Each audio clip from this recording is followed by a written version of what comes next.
Diakon Paviliun Tianji juga memandang Qin Chen dengan bingung. Hatinya penuh dengan amarah dan ketakutan, apapun hasil dari penilaian ini, dia tidak akan pernah bisa lepas dari hukuman.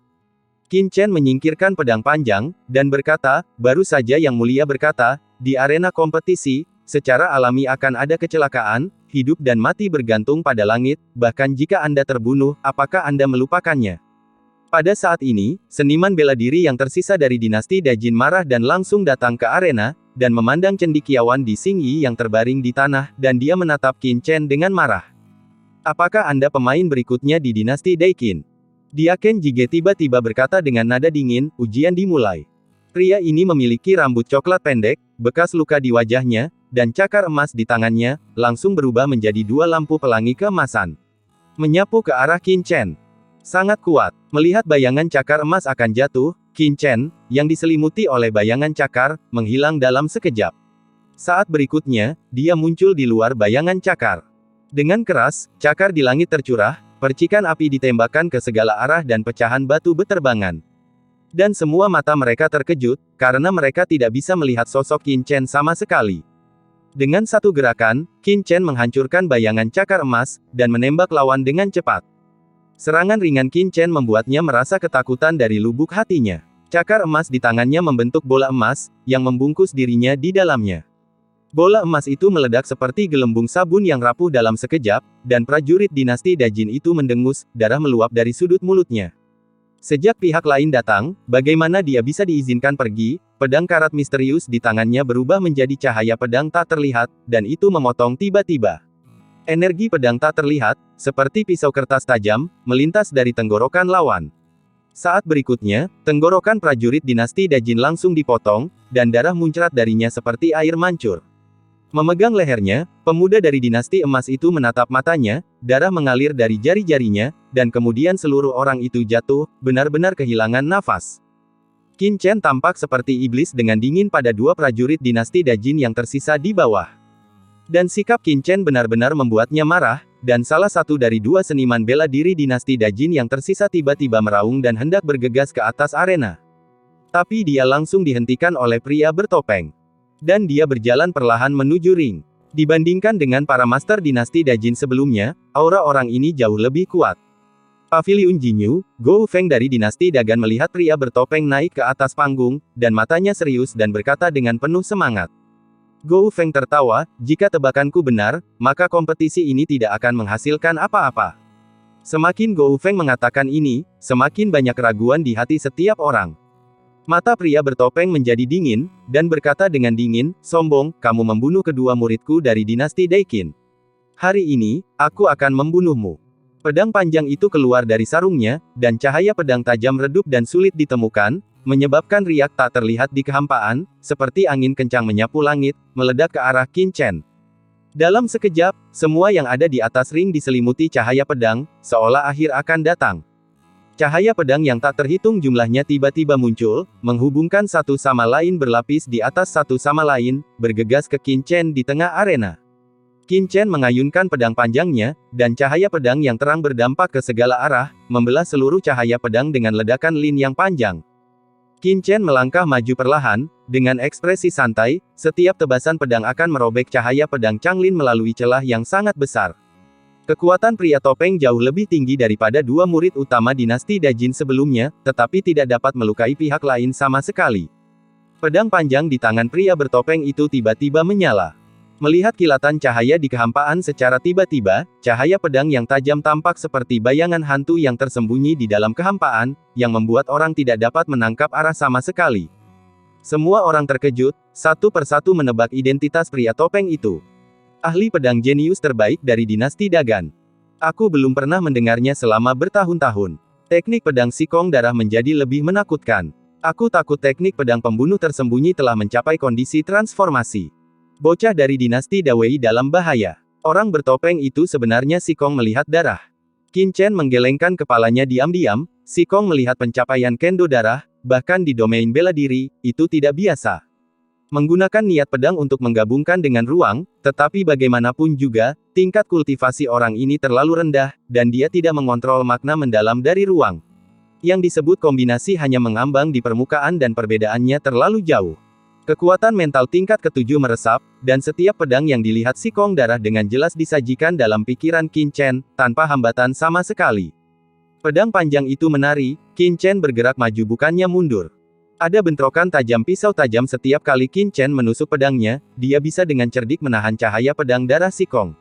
Cahaya pedang yang tidak bisa dilihat semua orang dengan jelas, di depan Qin Chen, sepertinya tidak ada apa-apa. Bagaimana mungkin, bagaimana anak ini bisa melihat lintasan ilmu pedangku?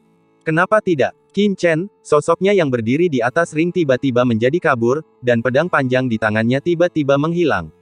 Teknik pedang Wu Hen yang sebenarnya. Pedang di tangan Qin Chen menghilang, seolah-olah itu benar-benar hilang. Saat berikutnya, cahaya pedang tajam muncul di depan darah Sikong, seolah-olah muncul dari udara tipis. Sikong terkejut, sosoknya mundur dengan panik, dan pada saat yang sama ia mengayunkan pedangnya untuk melawan. Pedang panjang bersilangan, Sikong melihat mulut harimau berdarah itu terbelah, dan pedang panjang itu hampir tidak bisa dipegang. Dengan mengayunkan pedang lain, Sikong melihat pedang panjang di tangan darah itu langsung terlempar ke atas dan jatuh ke dalam arena. Pedang ketiga menyala. Sikong Darah, tubuhnya ditekan cahaya pedang dan mundur, tanda pedang muncul di jubah mantelnya, dan seluruh tubuhnya dengan gila mundur puluhan meter sebelum dia berdiri diam di tepi arena. Ada sedikit suara retakan, dan Sikong melihat retakan muncul pada topeng di wajah berdarah, yang terbagi menjadi dua bagian. Kamu membuatku marah. Topeng itu jatuh, dan Sikong melihat aura pada darah tiba-tiba menjadi mengerikan, dan jejak aura kekerasan menyebar. Sosoknya berkedip, Sikong melihat darah langsung menghilang di tempatnya, dan ketika dia muncul kembali, dia telah mencapai sisi Qin Chen. Tangan kanannya, otot menggeliat, dan kukunya melonjak, berubah menjadi cakar iblis darah yang mengerikan, dan dia menggenggam dengan kuat. Posisi dada siang Qin Chen. Kecepatan cepat, mati. Sikong membuka mulutnya dan berteriak seperti hantu. Ledakan. Bukan Qin Chen yang terluka, tetapi Sikong melihat darah. Sepotong besar darah membenam di dadanya, sejumlah besar darah muncrat dari dadanya, tubuhnya terdistorsi, dan matanya penuh ketidakpercayaan. Qin Chen mencibir. Bahkan jika kamu tidak menggunakan senjata, kamu bukan lawan saya. Qin Chen tidak hanya memukuli Sikong Darah, tetapi juga mempermalukannya dengan kata-kata. Anak itu terlalu menakutkan. Tanpa senjata, dia begitu kuat. Semua orang penonton memandang Qin Chen dengan tatapan seperti monster, pada saat yang sama, mereka melihat tatapan Sikong dengan heran. Raungan terdengar dari mulut Sikong, dia perlahan membungkuk, tangannya bertumpu di tanah, matanya menatap Qin Chen seperti binatang buas. Kamu memecahkan topeng saya ingin kamu mati. Pergi ke neraka. Sebuah energi berdarah menyapu darinya, dengan warna yang kejam. Setelah garis keturunannya menjadi gila, apakah itu bentuk setengah manusia dan setengah binatang yang dikombinasikan dengan kristal darah dari Blood Beast? Ini jelas ketika darah menyatu dengan kristal darah, dan darah berubah menjadi iblis, mengubah dirinya menjadi setengah manusia, setengah monster iblis. Qin Chen berkata, orang-orang dinasti Dajin harus mati hari ini. Sikong samar-samar menunjukkan kemarahan di mata merahnya, dan pukulan mematikan meledak. Pukulan ini hampir mengosongkan kekuatan fisiknya, dan kekuatannya meledak hingga batasnya. Setelah terobosan Ekaristi Abadi, Qin Chen tidak takut pada master bela diri di bawah Raja Seni Bela Diri. Dua tinju bertabrakan di kehampaan, satu adalah cakar iblis yang kejam, yang lainnya adalah tinju tipis.